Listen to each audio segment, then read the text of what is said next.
Hello दोस्तों, सामान्य अध्ययन के इस चैनल बीसी लर्निंग में आपका स्वागत है।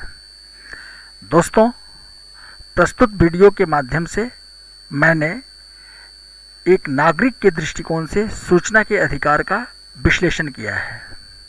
आइए इस विषय में अध्ययन शुरू करते हैं। दोस्तों, 15 जून 2005 को भारतीय संसद ने सूचना का अधिकार अधिनियम 2005 पारित किया था तथा यह अधिनियम 12 अक्टूबर 2005 को लागू हुआ।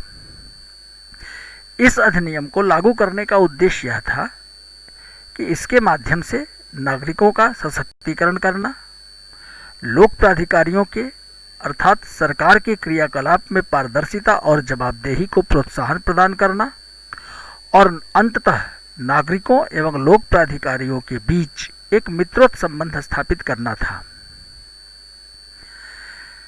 निश्चित रूप से दोस्तों, 2005 में इस अधिनियम के लागू होने के बाद से जनता में, नागरिकों में अपने इस अधिकार को लेकर के काफ़ी जागरूकता बढ़ी है। अगर केंद्रीय सूचना आयोग के वर्ष 2019-20 के वार्षिक प्रतिवेदन के आंकड़ों पर नज़र डालें, जो केंद्रीय सूचना आयोग के वेबसाइट पर उपलब्ध है, तो प्रतिवेदन वर्ष अर्थात 2019-20 में जो कुल आरटीआई आवेदन जो केंद्र सरकार के विभागों में दाखिल किए गए, उनकी संख्या 16,84,425 है। इनमें से 58,634 एप्लीकेशन जन सूचना अधिकारियों ने अस्वीकृत कर दी है। इस प्रकार अस्वीकृत आवेदनों की प्रतिशतता 4.27% थी। इन आवेदनों के संदर्भ में लगभग 1,52,354 प्रथम अपील दाखिल किए गए और इनमें से भी 22,234 मामले जो द्वितीय अपील और शिकायतों के रूप में थे, वो केंद्रीय सूचना आयोग में पंजीकृत किए गए। दोस्तों, ये केंद्र सरकार के विभागों के समक्ष दाखिल आरटीआई आवेदनों, प्रथम अपीलों और केंद्रीय सूचना आयोग में पंजीकृत द्वितीय अपीलों और शिकायतों के संदर्भ में है। अगर राज्य सूचना आयोगों में दाखिल मामलों को भी इसमें देखा जाए तो यह संख्या काफ़ी बड़ी है। दोस्तों, ये आंकड़े, इन आंकड़ों का अर्थ क्या है, निहितार्थ क्या है? तो जैसे कि आरटीआई आवेदनों की बढ़ती संख्या इस बात का परिचायक है कि देश के नागरिकों में उनके इस अधिकार के प्रति जागरूकता बढ़ रही है। लेकिन साथ ही साथ यदि हम केंद्रीय एवं राज्य सूचना आयोगों में पंजीकृत मामलों की बढ़ती संख्या को देखें तो इससे यह अर्थ निकलता है कि लोक प्राधिकारी अर्थात सरकारी विभाग के स्तर पर नागरिकों को सूचना प्राप्त नहीं हो रही है। इसका एक सर्वप्रमुख कारण अगर माना जाए तो यह हो सकता है कि नागरिकों में उनके इस अधिकार के प्रयोग की सही समझ संभवतः विकसित नहीं हो पा रही है, क्योंकि वे समझ नहीं पाते हैं कि कौन सी सूचना उन्हें प्राप्त होगी, कौन सी सूचना उन्हें प्राप्त नहीं होगी और कैसी सूचना मांगी जाए और कैसी सूचना नहीं मांगी जाए। तो इसी संदर्भ में मैंने एक विश्लेषण आपके समक्ष प्रस्तुत कर रहा हूँ। इसे आप देखें, समझें और अपने इस अधिकार का प्रयोग करने से पूर्व कुछ तथ्यों पर आप नज़र बनाए रखें, ध्यान दें। जैसे दोस्तों, सूचना का अधिकार क्या है? तो सूचना का अधिकार अधिनियम 2005 के द्वारा देश के नागरिकों को प्रदान किया गया एक ऐसा कानूनी अधिकार है जिसका उपयोग करते हुए देश का कोई भी नागरिक सरकारी अभिलेखों में उपलब्ध सूचना अधिनियम के कुछ प्रतिबंधों के अंतर्गत रहते हुए प्राप्त कर सकता है।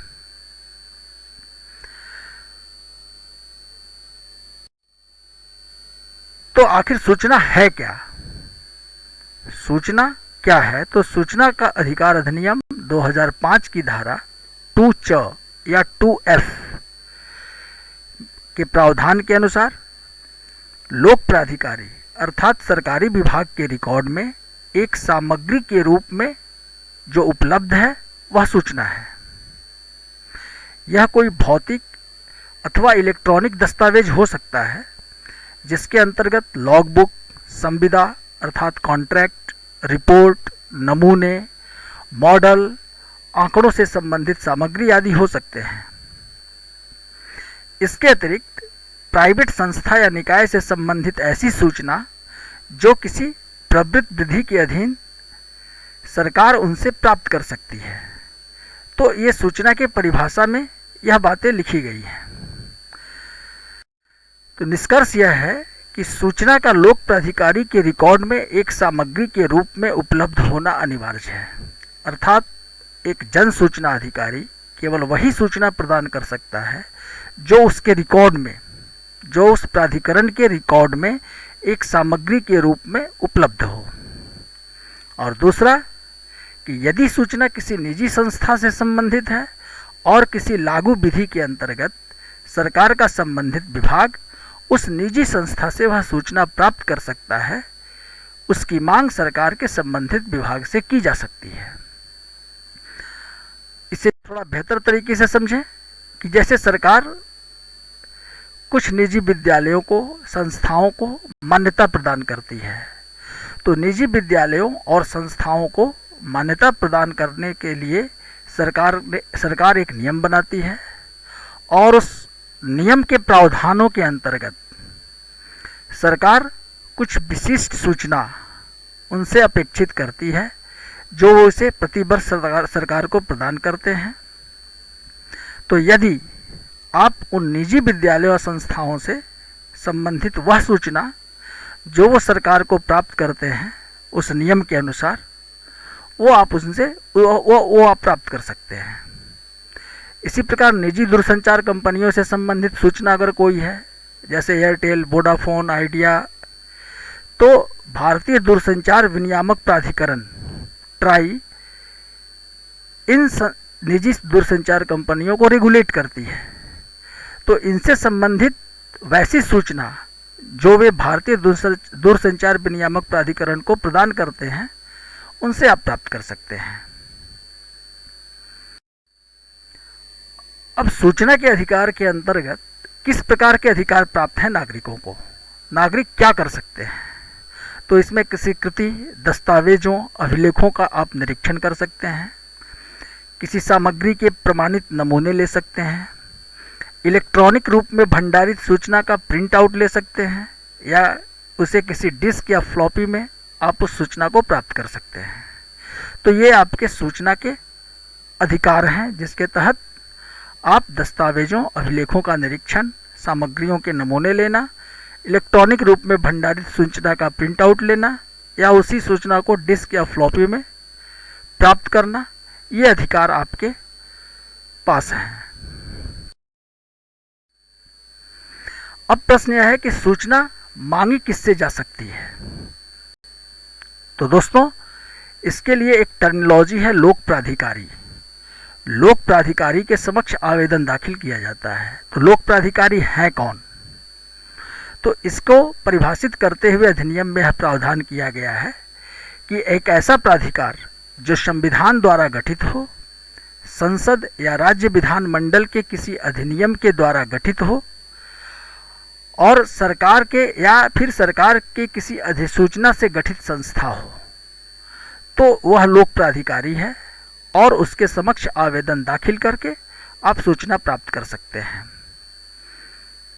इसी तरह ऐसी संस्था जो सरकार के नियंत्रणाधीन हो, नियंत्रण के अधीन हो अथवा सरकार द्वारा उपलब्ध कराई गई निधि से वित्त पोषित हो, अर्थात सरकार उसे फाइनेंशियल एड देती हो, असिस्टेंस देती हो, तो उस संस्था से भी आप सूचना प्राप्त कर सकते हैं, क्योंकि वह भी लोक प्राधिकारी की परिभाषा के अंतर्गत आते हैं। इसी तरह गैर सरकारी संगठन, कुछ एनजीओ जो होते हैं, नॉन गवर्नमेंटल ऑर्गेनाइजेशन, तो वैसे एनजीओ या गैर सरकारी संगठन जो सरकार द्वारा प्रत्यक्ष अथवा अप्रत्यक्ष रूप से उपलब्ध कराई गई निधि से वित्त पोषित हैं, वह भी लोक प्राधिकारी की श्रेणी में आते हैं। सरकार ऐसे एनजीओ को किसी भी रूप में सहायता उपलब्ध करा सकती है, जैसे भूमि प्रदान कर सकती है अन्य आधारभूत संरचना उनको प्रदान कर सकती है, या फिर फाइनेंशियल असिस्टेंस उनको देती है। तो जो भी गैर सरकारी संगठन सरकार से ऐसी सहायता प्राप्त करते हैं वो लोक प्राधिकारी की श्रेणी में आते हैं और उनसे सूचना मांगी जा सकती है और वो सूचना देने के लिए बाध्य हैं। अब दोस्तों, मांगने के लिए आवेदक कुछ भी मांग लेते हैं, लेकिन कुछ विशेष प्रकार की सूचना प्रदान नहीं की जा सकती है। यह अधिनियम के जो सूचना का अधिकार अधिनियम है उसके धारा 8(1) और धारा 9 आर्टिकल 9 इसके अंतर्गत उनका उल्लेख है। ये प्रतिबंधात्मक प्रावधान है।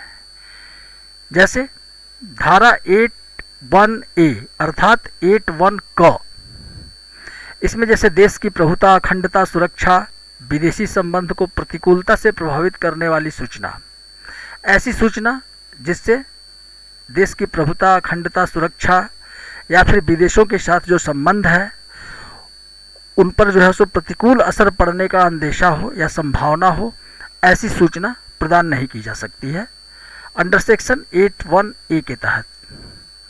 इसी प्रकार सेक्शन 8(1)(b) अर्थात 8(1) ख, इसके अंतर्गत यदि न्यायालय या कोई न्यायाधिकरण किसी सूचना को प्रकट किए जाने से मना किया है कि यह सूचना प्रकट नहीं की जा सकती है, अथवा जिसके प्रकटन से न्यायालय का अवमान होता है, तो ऐसी सूचना भी सेक्शन 8(1)(b) के अंतर्गत किसी नागरिक को प्रदान नहीं की जा सकती है। इसी प्रकार सेक्शन 8(1)(c) संसद अथवा विधानमंडल के विशेषाधिकार को भंग करने वाली सूचना भी आपको नहीं मिल सकती है। दोस्तों, आपको पता होगा कि संसद और विधानमंडल को कुछ विशेषाधिकार प्राप्त हैं और उनसे संबंधित सूचना यदि आप मांगते हैं तो वह और इससे उनके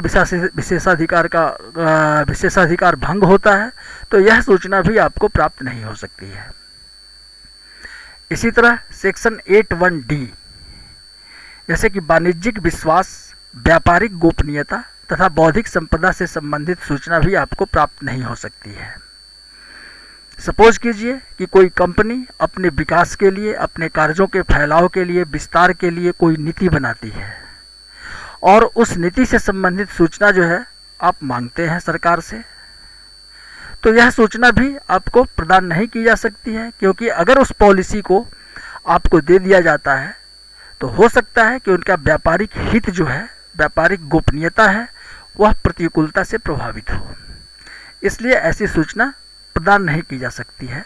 लेकिन इसमें अगर बृहत्तर लोकहित निहित है, लार्जर पब्लिक इंटरेस्ट है, तो ऐसी सूचना को प्रकट किया जाना संभव है। जन सूचना अधिकारी चाहे तो उसे प्रकट कर सकता है। इसी प्रकार सेक्शन 8(1)(e) यह किसी व्यक्ति से वैश्वासिक नातेदारी में उपलब्ध कराई गई सूचना, यह भी सूचना आपको प्रदान नहीं की जा सकती है। सपोज कीजिए कि कोई एम्प्लॉय विभाग को अपनी शैक्षणिक योग्यता या फिर अन्य किसी भी मसले में कोई सूचना देता है, तो यह सूचना उस एम्प्लॉय और जो एम्प्लॉयर, जो विभाग है, उसके बीच का विषय है और उनमें एक विश्वास है कि यह सूचना जो है सो प्रकट नहीं की जाएगी। तो ये वैश्वासिक नातेदारी में उपलब्ध कराई गई सूचना है किसी कर्मचारी के द्वारा, तो किसी दूसरे को यह सूचना नहीं दी जा सकती है। इसमें भी अगर कोई लार्जर पब्लिक इंटरेस्ट है तो यह सूचना जन सूचना अधिकारी चाहे तो उसे प्रकट कर सकता है। इसी प्रकार सेक्शन 8(1)(f) इसमें विदेशी सरकार से विश्वास में प्राप्त की गई सूचना, अगर कोई विदेशी सरकार भारत सरकार को कोई सूचना देती है तो वह सूचना भी आपको प्रकट नहीं की जाएगी यदि उसने इसे गोपनीय बताया है। अगर वह गोपनीय सूचना है तो वह सूचना भी आपको प्राप्त नहीं होगी। इसी प्रकार सेक्शन 8(1)(g) या 8(1)(6) इसमें किसी व्यक्ति के जीवन अथवा शारीरिक सुरक्षा को प्रतिकूलता से प्रभावित करने वाली सूचना इसके अंतर्गत आती है, जिसे किसी दूसरे व्यक्ति को प्रदान नहीं की जा सकती। सपोज कीजिए आपके विरुद्ध किसी दूसरे व्यक्ति ने कोई शिकायत की और उस शिकायत पर कार्रवाई करते हुए सरकारी विभाग ने आपके खिलाफ कोई कदम उठाया। तो अब अगर आप यह जानना चाहें कि आखिर शिकायत किसने की थी, तो इस सूचना को भी आपको प्रकट नहीं किया जाएगा, क्योंकि ऐसा संभव है कि यदि आप जान जाएं तो हो सकता है कि आप उस व्यक्ति को हानि पहुंचाएं, क्षति पहुंचा सकते हैं। ऐसी स्थिति में यह सूचना भी आपको नहीं दी जा सकती है। इसी प्रकार सेक्शन 81H अपराधियों के अन्वेषण तथा किसी मामले की जांच को प्रतिकूलता से प्रभावित करने वाली सूचना को प्रदान करने से मना करता है। सपोज कीजिए कि कोई जांच चल रही है और उसी से संबंधित ऐसी कोई अगर आप सूचना मांग रहे हैं और यह सूचना अगर प्रकट कर दी जाए तो जांच प्रतिकूलता से अगर प्रभावित हो, तो इस आशंका के आधार पर जन सूचना अधिकारी यह सूचना भी आपको प्रदान करने से मना कर सकता है। इसी प्रकार मंत्रिमंडल के कागज पत्र, जिसमें मंत्रियों और अन्य अधिकारियों के विचार विमर्श शामिल हैं, ऐसी सूचना भी आपको प्रकट नहीं की जा सकती है। हालांकि जिस विषय के संबंध में, जिस विषय से संबंधित ये विचार विमर्श हैं, कागज पत्र हैं, अगर वो पूरे हो जाते हैं तो उसके बाद यह सूचना प्रकट की जा सकती है, लेकिन उससे पहले यह सूचना आपको प्रकट नहीं की जा सकती है। इसी प्रकार सेक्शन 81J 8(1) यह जो है सो किसी व्यक्ति की निजी सूचना जिसके प्रकटन से उस व्यक्ति की एकांतता प्रभावित होने का अंदेशा हो, यह जो है सो प्रदान नहीं की जा सकती है। अब अगर आप किसी सरकारी कर्मचारी के शैक्षणिक योग्यता से संबंधित उसके प्रमाण पत्रों की प्रतियों की मांग कर रहे हैं, तो यह उसकी निजी सूचना है और यह सूचना किसी दूसरे व्यक्ति को प्रदान नहीं की जा सकती है अंडर सेक्शन 81J। लेकिन इस संबंध में आप ये बात याद रखें कि सेक्शन 81A, सेक्शन 81C और सेक्शन 81I इससे संबंधित सूचना को छोड़कर यदि अन्य सूचना 20 वर्ष पुरानी हो तो उसे प्रदान करने में कोई प्रतिबंध नहीं है। इसी प्रकार सेक्शन 9 ऐसी सूचना जिसके प्रकटन से किसी व्यक्ति के कॉपीराइट का उल्लंघन होता है, यह सूचना भी आपको नहीं मिल सकती है। दोस्तों, आगे RTI आवेदन दाखिल करने से पूर्व आप इन तथ्यों पर विचार अवश्य करें, ताकि आपके आवेदन का निश्चित रूप से जन सूचना अधिकारी से जवाब प्राप्त हो सके। अब दोस्तों, सेक्शन 10(1) इसमें यह प्रावधान है कि यदि सूचना के लिए किए गए अनुरोध में कुछ ऐसी सूचना है जिसका प्रकटन अधिनियम की धारा 8(1) के प्रावधानों के अंतर्गत प्रतिबंधित है, तो उसको छोड़ करके शेष सूचना प्रदान करने का प्रावधान करता है सेक्शन 10(1). इसी संदर्भ में एक सेक्शन 7(9) है। तो 7(9) क्या कहता है कि यद्यपि सूचना का अधिकार अधिनियम की यह धारा जो है सूचना के प्रकट किए जाने से छूट के प्रावधानों के अंतर्गत शामिल नहीं है, अर्थात यह सेक्शन कोई प्रतिबंध नहीं लगाता है, लेकिन ऐसी सूचना जो बृहत है और जिसके संकलन से लोक प्राधिकारी के स्रोत अनुपाती रूप से विचलित होते हैं, अर्थात उन पर प्रतिकूल प्रभाव पड़ता है अथवा संबंधित अभिलेख की सुरक्षा या संरक्षण प्रभावित होती है, तो यह आपको प्रदान नहीं की जा सकती है। अब सपोज कीजिए कि आप बहुत सारे दस्तावेजों की प्रतियां मांग रहे हैं और ये प्रतियां विभिन्न फाइलों में उपलब्ध हैं, तो इन सभी फाइलों से इन प्रतियों को निकालना, उन दस्तावेजों को संकलित करना, संकलित करके उसका प्रिंट आउट निकालना और उसे आपको प्रदान करना, इसमें जो लोक प्राधिकरण है उसके समय और श्रम का अपव्यय होगा। तो इस आधार पर इस सूचना को प्रदान करने में वह प्राधिकरण असमर्थता व्यक्त कर सकता है। जन सूचना अधिकारी की यह सूचना इस आधार पर आपको प्रदान करने में वे असमर्थ हैं। सामान्यतः ऐसे संबंध में, ऐसे मामलों में वो आपको इंस्पेक्शन दे सकते हैं, निरीक्षण करवा सकते हैं उन दस्तावेजों का, आप उसका निरीक्षण कर लें।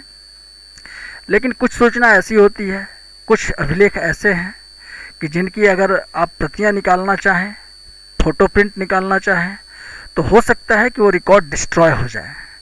तो ऐसी स्थिति में भी आपको ये सूचना प्रदान करने में वे अपनी असमर्थता व्यक्त कर सकते हैं अंडर सेक्शन 7(9) के अंतर्गत।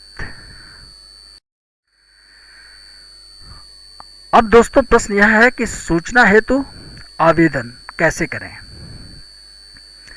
तो दोस्तों सबसे पहले कि जो सूचना का धारक होता है, आवेदन उसी के समक्ष दाखिल करना चाहिए। सूचना का अधिकार अधिनियम की धारा 6(1) के अंतर्गत संबंधित लोक प्राधिकारी जिससे सूचना संबंधित है या जो सूचना का धारक है कि केंद्रीय जन सूचना अधिकारी अथवा राज्य जन सूचना अधिकारी के समक्ष आवेदन दाखिल करना होगा।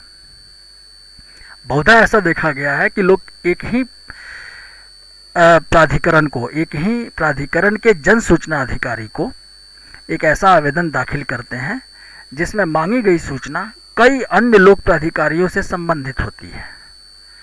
तो ऐसी स्थिति में आपको इस बात का विशेष करके ध्यान रखना होगा कि आप आवेदन उसी जन सूचना अधिकारी को दाखिल करें, उसी विभाग के जन सूचना अधिकारी को दाखिल करें जो सूचना का धारक है। दूसरा कि किसी व्यक्ति की जीवन अथवा स्वतंत्रता से संबंधित मामलों में जो आवेदन है वह अधिनियम की धारा 7(1) के अंतर्गत दाखिल की जाती है। जैसे किसी सूचना के प्राप्त नहीं होने से अगर आपकी जीवन या स्वतंत्रता खतरे में आ सकती है, तो ऐसे मामलों में आप आवेदन सेक्शन 7(1) के तहत दाखिल कर सकते हैं और इसका जवाब जन सूचना अधिकारी को 48 घंटे के अंदर देना अनिवार्य होता है। इसकी चर्चा हम आगे करेंगे। दूसरा कि आवेदन की भाषा क्या होनी चाहिए। तो आवेदन हिंदी भाषा में, अंग्रेजी भाषा में अथवा उस क्षेत्र की राजभाषा के रूप में मान्यता प्राप्त भाषाओं में दाखिल किया जा सकता है। उदाहरण के लिए दिल्ली, तो दिल्ली में हिंदी में आप आवेदन दाखिल कर सकते हैं अथवा अंग्रेजी में आवेदन दाखिल कर सकते हैं। इसके अतिरिक्त पंजाबी और उर्दू भाषा में भी आप आवेदन दाखिल कर सकते हैं, क्योंकि यह दिल्ली की राजभाषा के रूप में मान्यता प्राप्त भाषाएं हैं, उर्दू और पंजाबी। इसी प्रकार आवेदन के साथ आपको सक्षम प्राधिकारी द्वारा निर्धारित शुल्क राशि का भी भुगतान करना अनिवार्य है आपके लिए। अब प्रश्न है कि सक्षम प्राधिकारी कौन है। तो दोस्तों लोकसभा और राज्य विधानसभाओं के जो अध्यक्ष होते हैं या फिर राज्यसभा और विधान परिषद के जो सभापति होते हैं, ये अपने अपने सदनों के सक्षम प्राधिकारी हैं और उस सदन से संबंधित सूचना प्रदान करने हेतु ये नियम बना सकते हैं। इसी तरह उच्चतम न्यायालय की दशा में भारत का मुख्य न्यायाधीश जो है वो जो है सो सक्षम प्राधिकारी हैं, उससे संबंधित नियम वे बना सकते हैं। उच्च न्यायालयों की दशा में उच्च न्यायालयों के जो मुख्य न्यायाधीश हैं इससे संबंधित नियम बना सकते हैं। संविधान द्वारा या उसके अधीन गठित अन्य प्राधिकरणों की दशा में राष्ट्रपति, अगर वो केंद्रीय प्राधिकरण है तो राष्ट्रपति, और वो राज्य के प्राधिकरण है तो संबंधित राज्य के राज्यपाल इस संदर्भ में नियम बना सकते हैं और वे सक्षम प्राधिकारी हैं।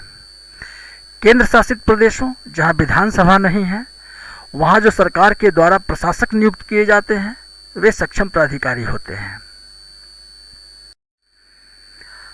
अब सूचना हेतु दाखिल किए जाने वाले आवेदनों के साथ कितना शुल्क देय है। तो दोस्तों केंद्र एवं राज्य सरकारों तथा उच्चतम एवं उच्च न्यायालयों के सक्षम प्राधिकारी जो हैं, जिसकी चर्चा हम लोगों ने पहले की, समय समय पर सूचना का अधिकार के प्रशासन हेतु नियम निर्धारित करते हैं। जिसमें आवेदन दाखिल करने की प्रक्रिया और शुल्क संबंधी प्रावधान भी शामिल होते हैं। तो केंद्र सरकार के सभी विभागों के लिए सूचना का अधिकार नियम 2012 बनाया गया है, जिसके अनुसार गरीबी रेखा से नीचे के आवेदकों को छोड़ करके अन्य आवेदकों के लिए आवेदन के साथ 10 रुपये का शुल्क संलग्न किया जाना अनिवार्य है। यह शुल्क जो होगा वो भारतीय डाक आदेश अर्थात इंडियन पोस्टल ऑर्डर, यथोचित पावती रसीद के रूप में नकद, बैंक ड्राफ्ट, बैंकर चेक और ऑनलाइन आवेदनों की दशा में ई पेमेंट के रूप में आवेदन शुल्क जमा किया जा सकता है। दोस्तों, बहुत सारे साथी 10 रुपये का नोट आवेदन के साथ संलग्न करके प्रेषित कर देते हैं। तो ये नगद आवेदन शुल्क, यह आवेदन शुल्क जमा करने का वैध माध्यम नहीं है, क्योंकि नगद रूप में शुल्क केवल पावती रसीद के रूप में ही जमा हो सकता है। अर्थात आप उस विभाग में जाकर के 10 रुपये का एक रसीद कटाएं और उस रसीद को अपने आवेदन के साथ संलग्न करके भेजें। इसी तरह उच्चतम न्यायालय, देश के उच्च न्यायालय, संसद और विधानसभा, राज्य सरकार के सक्षम प्राधिकारियों ने भी आरटीआई के प्रशासन के लिए अलग अलग नियमों का निर्धारण किया है, जिनका अवलोकन आप उनके वेबसाइट पर जाकर के कर सकते हैं। वैसे आपकी जानकारी के लिए बता दूं कि उच्चतम न्यायालय, लोकसभा एवं राज्यसभा से सूचना प्राप्त करने हेतु 10 रुपये का शुल्क ही निर्धारित किया गया है। अब दोस्तों, यदि आवेदन दाखिल करने के बाद सूचना प्राप्त नहीं होती है अथवा गलत सूचना प्राप्त होती है, तब क्या करें? दोस्तों, इसके लिए अधिनियम में प्रथम अपील का प्रावधान है कि सूचना का अधिकार अधिनियम की धारा 7(1) के अंतर्गत प्रावधानों के अंतर्गत आवेदन दाखिल करने की तिथि से 30 दिनों के अंदर जन सूचना अधिकारी के लिए जवाब देना अनिवार्य है। जीवन तथा स्वतंत्रता से संबंधित मामलों में 48 घंटे की अवधि जवाब के लिए निर्धारित की गई है। लेकिन कोई मामला किसी व्यक्ति की जीवन तथा स्वतंत्रता से संबंधित है अथवा नहीं, इसका विनिश्चय जन सूचना अधिकारी करने के लिए स्वतंत्र है। यह उसका ड्यू डिलिजेंस है। यदि निर्धारित अवधि में जवाब प्राप्त नहीं होता है, आवेदक अधिनियम की धारा 19(1) के अंतर्गत प्राधिकरण के प्रथम अपीली अधिकारी के समक्ष प्रथम अपील दाखिल कर सकता है। केंद्र सरकार, उच्चतम न्यायालय, लोकसभा एवं राज्यसभा में प्रथम अपील के हेतु कोई शुल्क देय नहीं है। अर्थात आपको केवल आवेदन के साथ, आरटीआई आवेदन के साथ ही शुल्क देने की आवश्यकता है। प्रथम अपील के साथ कोई शुल्क देय नहीं है। इसी प्रकार द्वितीय अपील के साथ भी कोई शुल्क देय नहीं है। अब द्वितीय अपील, प्रथम अपीली अधिकारी प्रथम अपील दाखिल करने की तिथि से 30 दिनों के अंदर अथवा विशेष परिस्थिति में 45 दिनों के अंदर अपना निर्णय देगा। यह अधिनियम में प्रावधान किया गया है। इसके अंतर्गत वह जन सूचना अधिकारी को अगर उसकी राय में सूचना नहीं दी गई है, सही नहीं दी गई है, तो सूचना प्रदान करने का निर्देश देगा या फिर वो उसके निर्णय से सहमति प्रकट करेगा। तो प्रथम अपीली अधिकारी के निर्णय से असंतुष्ट होने की स्थिति में अथवा कोई भी निर्णय प्राप्त नहीं होने की स्थिति में निर्णय की तिथि से अथवा निर्णय की संभावित तिथि से कि इस डेट को निर्णय हो जाना चाहिए 1 महीने के बाद, तो उस तिथि से 90 दिनों के अंदर आप द्वितीय अपीली अधिकरण, सेकेंड अपीलेट अथॉरिटी अर्थात केंद्रीय सूचना आयोग या राज्य सूचना आयोग में अधिनियम की धारा 19(3) के अंतर्गत द्वितीय अपील दाखिल कर सकते हैं। द्वितीय अपीली अधिकरण द्वारा अपील की सुनवाई के लिए कोई समय सीमा अधिनियम में निर्धारित नहीं की गई है। इस बात का आप खास ख्याल रखें। अब केंद्रीय सूचना आयोग में सीधे शिकायत भी दाखिल की जा सकती है। आवेदक को उसके आवेदन के संदर्भ में कोई जवाब प्राप्त नहीं होता है अथवा प्रदान की गई सूचना गलत, भ्रामक या अपूर्ण होती है, वह सीधे द्वितीय अपीली अधिकरण अर्थात केंद्रीय सूचना आयोग या राज्य सूचना आयोग के समक्ष अधिनियम की धारा 18(1) 18(1) के अंतर्गत शिकायत दाखिल कर सकता है। लेकिन शिकायत का विनिश्चय करते समय आयोग केवल शिकायत के आधार का परीक्षण करेगा, इस बात पर आप खास ख्याल रखें। इस संदर्भ में वह सूचना प्रदान करने हेतु निर्देश जारी नहीं कर सकता है, क्योंकि शिकायत के संदर्भ में केवल वह यह देखेगा कि निर्धारित अवधि के अंदर आपको कोई जवाब या सूचना प्रेषित की गई है अथवा नहीं की गई है, या फिर सही जवाब दिया गया है अथवा नहीं दिया गया है। तो शिकायत की दशा में केवल पीनल एक्शन आयोग लेते हैं, सूचना प्रदान करने हेतु कोई निर्देश जारी नहीं कर सकते हैं। अब दोस्तों, अब प्रश्न यह उपस्थित होता है कि क्या कुछ ऐसे भी प्राधिकरण हैं जिन पर सूचना का अधिकार अधिनियम लागू नहीं होता है? तो दोस्तों, ऐसा कोई प्राधिकरण नहीं है जिस पर सूचना का अधिकार अधिनियम लागू नहीं होता है। हाँ, लेकिन सूचना का अधिकार अधिनियम की जो दूसरी अनुसूची है उसमें वर्तमान में कुल 26 संगठनों को शामिल किया गया है। 26 संगठन शामिल हैं जो सूचना का अधिकार अधिनियम की धारा 24 के प्रावधानों के अंतर्गत केवल वह सूचना जो भ्रष्टाचार के आरोपों तथा मानवाधिकार हनन के मामलों से संबंधित हैं प्रदान करने हेतु बाध्य हैं। ये संगठन अन्य किसी भी प्रकार की सूचना प्रदान करने हेतु बाध्य नहीं होंगे, अर्थात केवल वैसी सूचना जिसमें कोई भ्रष्टाचार का आरोप है या फिर मानवाधिकार हनन का मामला सामने आता है, तो इसी से संबंधित सूचना ये 26 संगठन प्रदान करने हेतु बाध्य हैं और अन्य किसी भी प्रकार की सूचना ये प्रदान नहीं कर सकते हैं। दोस्तों, ये संगठन कौन कौन है इस पर आप एक नज़र डाल लें। Intelligence bureau, research and analysis wing of cabinet secretariat raw, directorate of revenue intelligence, central economic intelligence bureau, directorate of enforcement, narcotics control bureau, aviation research centre of the cabinet secretariat, special frontier force of the cabinet secretariat, border security force, central reserve police force, Indo Tibetan border police, central industrial security force, national security guards, Assam rifles, सशस्त्र सीमा बल, directorate general of income tax investigation, national technical research organisation, financial intelligence unit India, special protection group, defence research and development organisation, border road development board, national security council secretariat, central bureau of investigation CBI, national investigation agency NIA, national intelligence grid और strategic forces command.